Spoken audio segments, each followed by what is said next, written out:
Hello and welcome back to the Film Club, the club where we talk about films that I've been recently watching, viewing and enjoying. Let me know what you've been recently watching and enjoying, and if you've seen what I'm about to talk about, let me know in the comments what you thought about it. At this point, you know going into a Mission Impossible film that it's going to be good. Like, from the last few that we've got, but also just the role that Tom Cruise has been on in terms of the quality that he's putting into the work.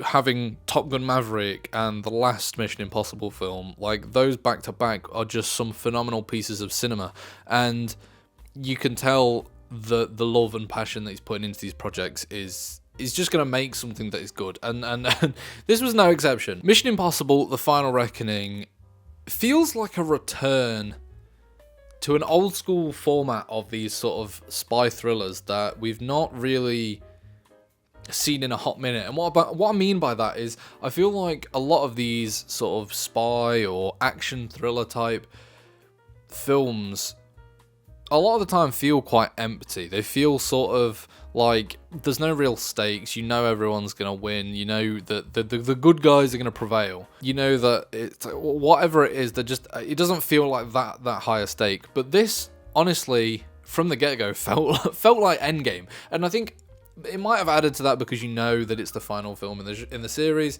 so anything could happen, anybody could die. But aside from that, just the whole sort of end of the world, nuclear, AI sort of concept was so intriguing because it's so relevant, it's so almost plausible that it does feel like there is a lot of stakes. Like everything is so crucial. And the tension throughout this film that you feel from just every angle really adds to that. And so just fair play for just creating what felt like a genuinely brilliant end of the world spy thriller, whatever you want to call it, action film.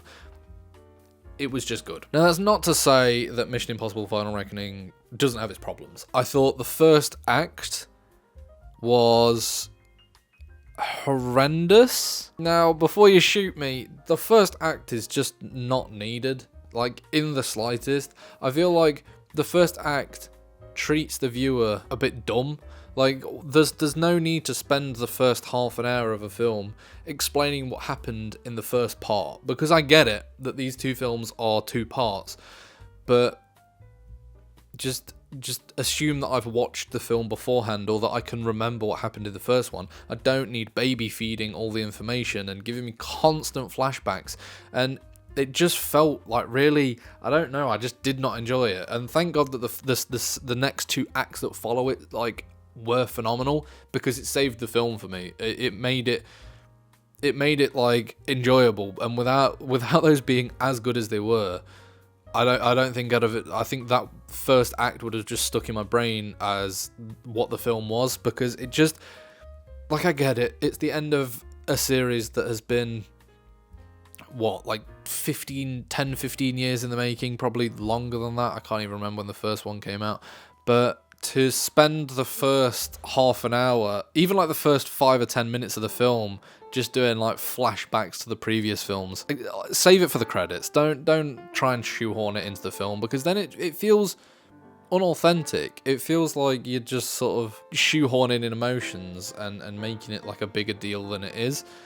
And like I say, that wasn't even my biggest problem. My biggest problem was the callbacks to the first part of the film. It was just messy. It was just all over the place. There was just, it just felt so disjointed and so quick, and like it was trying to explain and do too much in such a short amount of time. Because when this film shines in the second act and the third act, it's slow, it's tense, it's gritty, and that is where clearly this film, like, that's where it shines.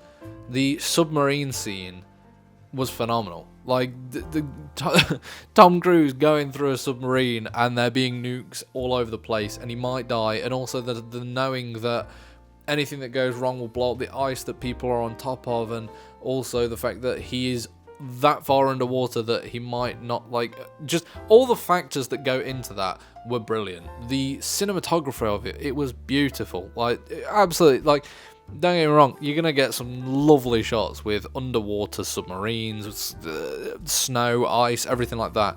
but it was just nice to watch. It was good to look at. And then the third act, the sort of final act with Tom Cruise strapped to a plane, flying about trying to get it. Oh my god. I honestly, I can't remember many films that have immersed me like that final sequence, because for the first couple, like, I'm very aware in cinemas, like if people are going on their phones or if people are talking or eating too loud or whatever that might be, it irritates me.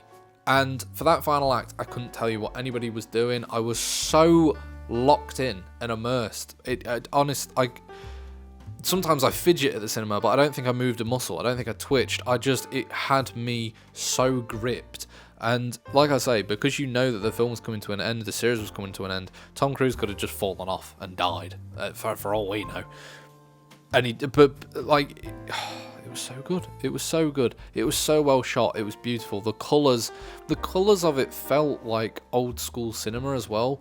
We've spent so many years with sort of desaturated, grey, dull-looking, apocalyptic type films. And to have like the greenery contrasted with the yellow and the red plains, it was just visually appealing. It was just good, and the cinematography phenomenal, the sound design phenomenal, everything that was happening with all the side cast as well was interesting. It felt like a classic form of this film. Like all the elements together, it felt like I was just finally back at the cinema for a good film, and that's what it was. Regardless of the first act being a little bit messy and just quite not enjoyable, to be honest, you get over it because the last two acts are that good. But anyway, let me know, what did you think of Mission Impossible: The Final Reckoning? And I'll see you next time on the Film Club.